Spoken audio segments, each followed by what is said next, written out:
I would like to talk about cell signaling with respect to induction and competence. Induction is where a group of cells will influence another group of cells or tissues to differentiate in a certain direction, causing them to change their shape, causing them to change their mitotic patterns, causing them to basically end up as a certain cell type. Components in inductive interactions include an inducer, that's the tissue that produces signals to change other tissues in a certain way. It's often via a secreted factor, which we call a paracrine factor, usually a protein, not always, could be a ribonucleic acid, for example, but it influences these other tissues close by so that those other tissues will form in a certain way and form into a certain type of tissue. The responder, then, are cells or groups of cells or tissues being induced. They must have receptors to be able to respond to the induction, and they must be competent or have the ability to respond to that inducing signal, to respond to those paracrine factors. This particular illustration shows the sequence of amphibian lens induction postulated by experiments on embryos of the frog Xenopus laevis. Often, inductive interactions will give rise to tissue competence to respond to another kind of inducer. And what we have here then in the mid-gastrulous stages, we have the formation of a lens illustrated. Here the presumptive lens ectoderm is shown here and here. It's being induced to form by the endoderm, and also presumptive retina tissue is being induced from the dorsal mesoderm. The dorsal mesoderm, by the way, in later development will also form heart tissue. So this is actually future heart tissue that does this inducing by making these cells change so that they will form into ectoderm that will specialize in becoming lens tissue.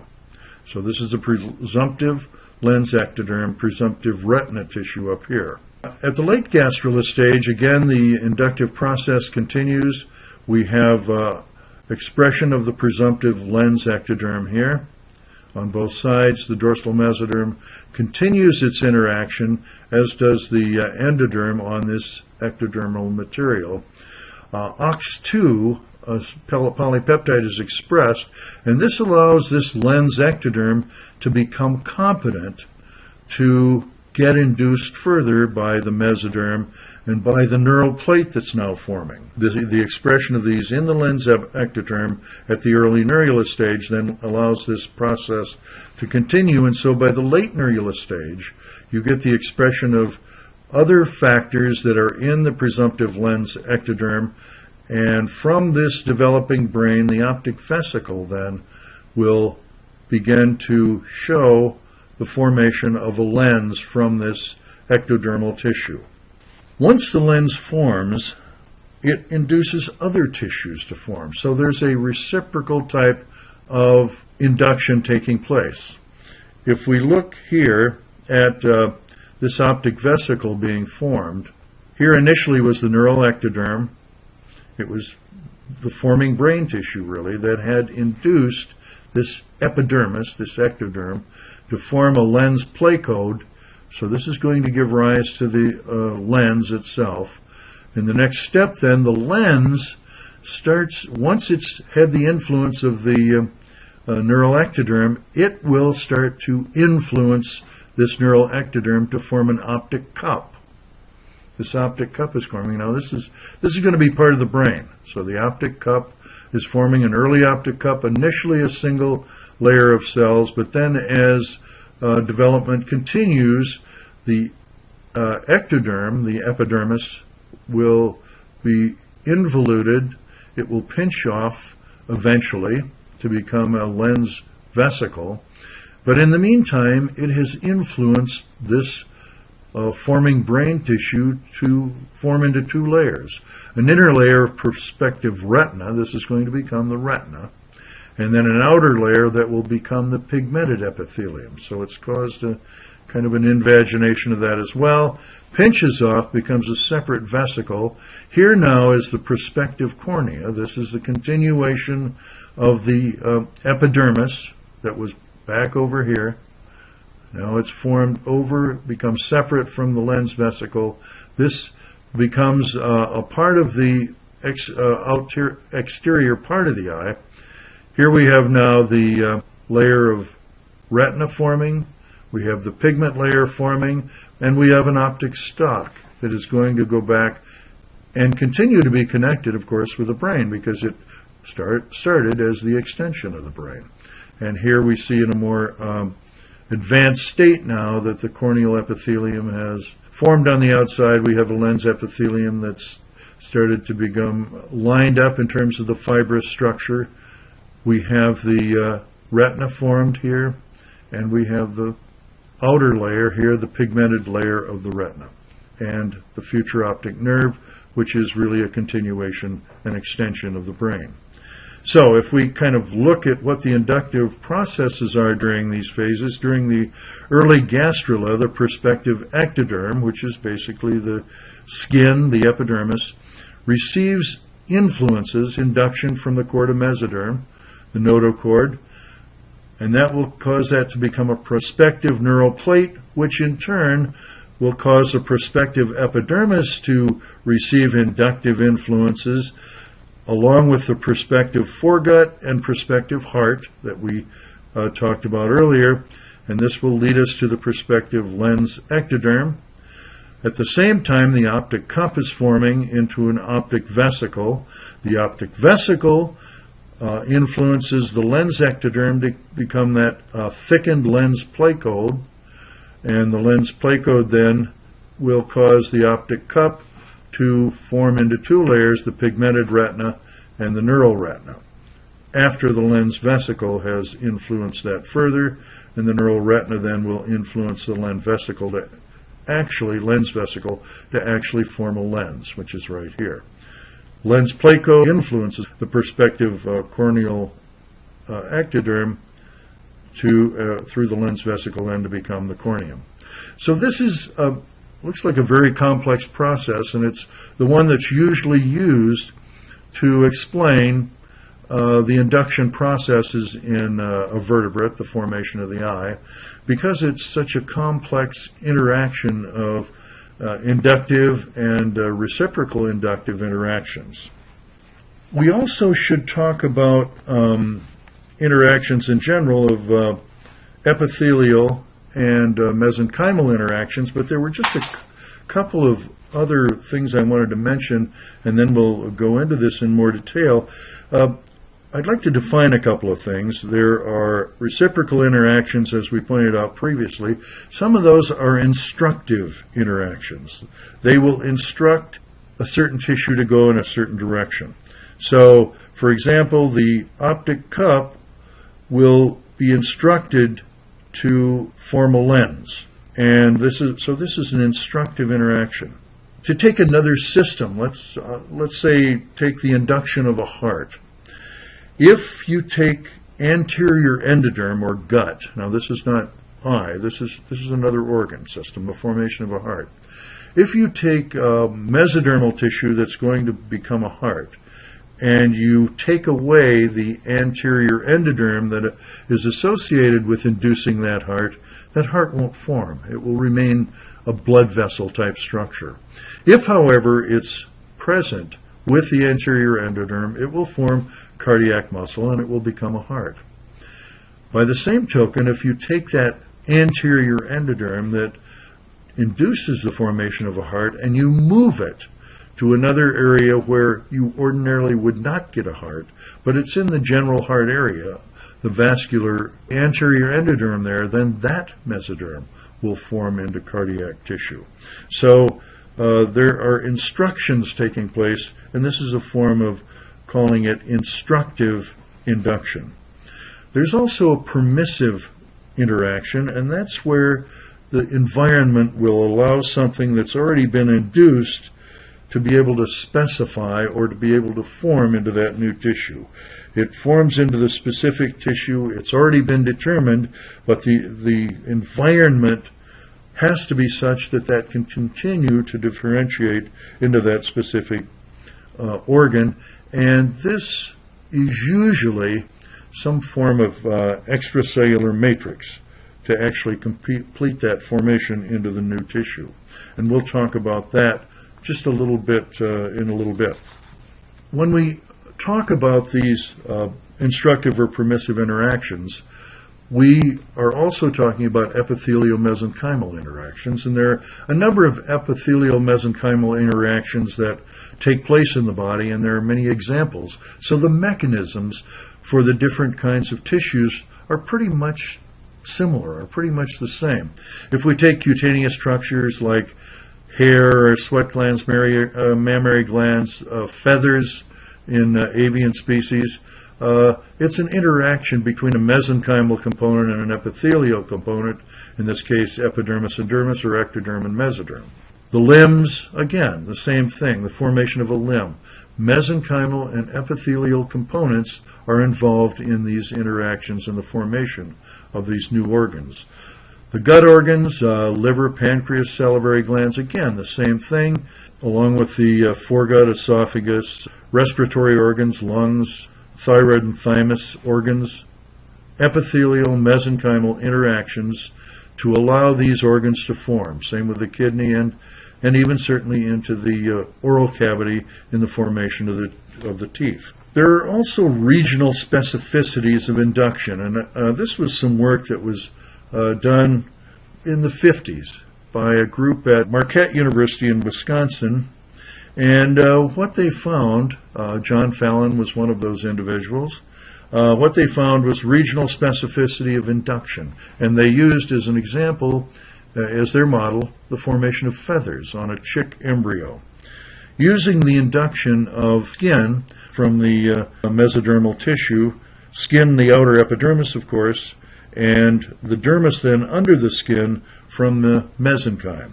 The process then involved having the mesenchyme of the mesoderm, in other words, the dermis, would influence the ectoderm to cornify and to form certain kinds of condensations that will lead to this epidermis then influencing the dermis to start to form feathers, to give the precursors for forming feathers.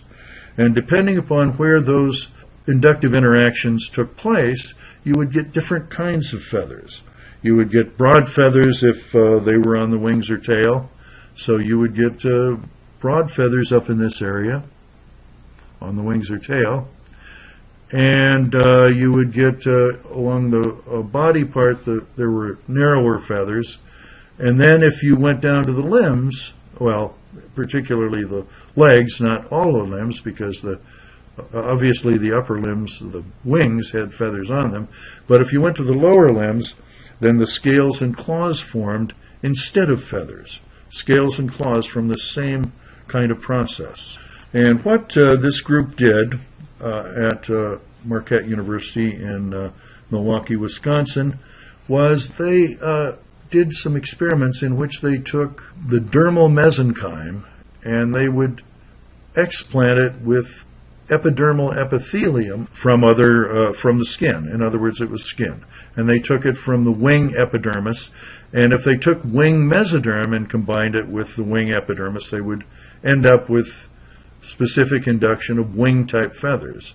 Took thigh, they would get thigh-type feathers. They weren't quite as full, and they didn't have to be full because they weren't going to be using those feathers to fly, but rather to keep their body warm. And if they did the lower area of the foot, the same kind of wing epidermal epithelium, scales and claws would form.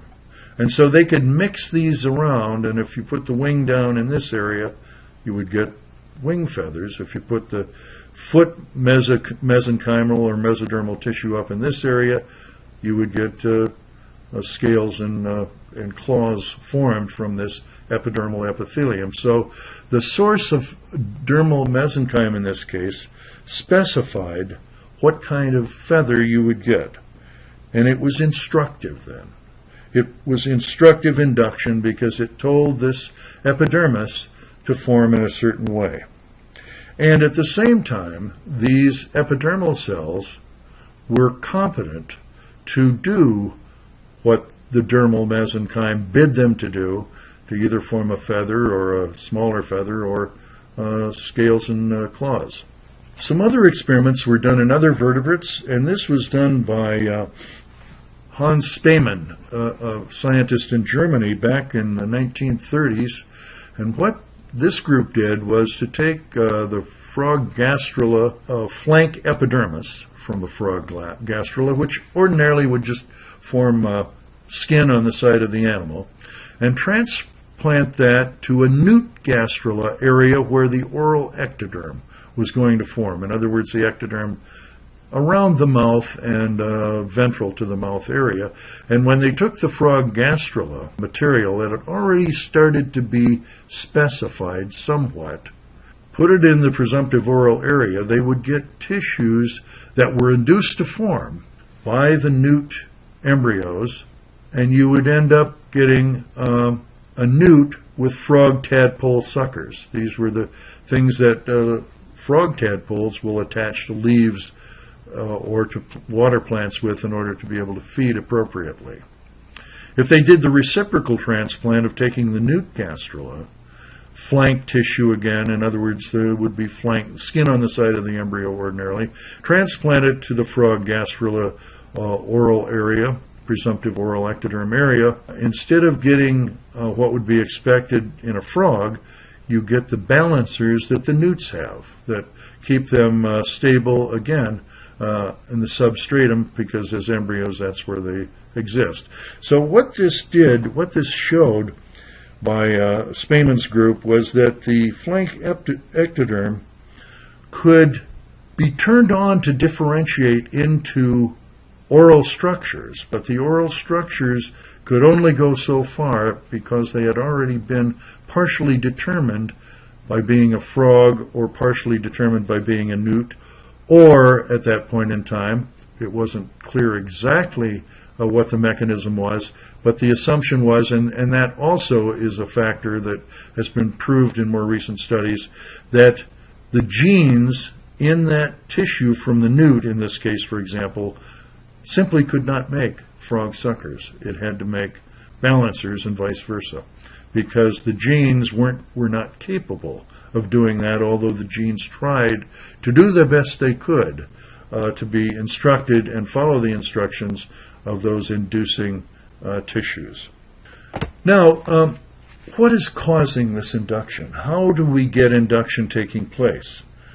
When we put one tissue next to another tissue, why does that tissue differentiate in that direction?